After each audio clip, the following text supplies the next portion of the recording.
Pressure কুকারে তেল দিয়ে তার মধ্যে 5টা শুকনো লঙ্কা ফোড়নে দিয়ে দেব। তারপর ফোড়নের গন্ধ বেরোলেই ধুয়ে রাখা মাটনটা ওর মধ্যে দিয়ে দেব স্বাদ মতো লবণ, দিয়ে দেব টক দই 2 চামচ, 2 চামচ আদা বাটা দিয়ে একটু ভালো করে নাড়াচাড়া করব। তারপর দিয়ে দেব কেটে রাখা 2টো টমেটো, আর দিয়ে দেব 2 চামচ জিরের গুঁড়ো, 2 চামচ ধনের গুঁড়ো, 1 চামচ হলুদ গুঁড়ো আর 2 চামচ কাশ্মীরি লঙ্কার গুঁড়ো দিয়ে ভালো করে কষিয়ে তারপরে 1 বাটি গরম জল দিয়ে সিটি দিতে বসিয়ে দেব।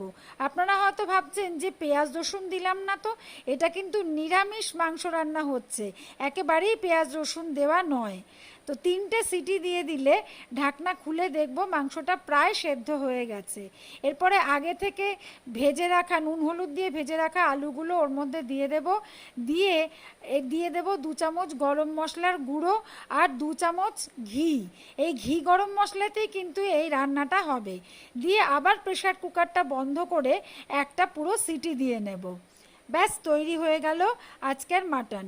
আগেকার দিনে কিন্তু অনেক বাড়িতেই এই পেঁয়াজ রসুন ছাড়াই মাটন রান্না হতো। রেসিপিটা ভালো লেগে থাকলে ডু সাবস্ক্রাইব।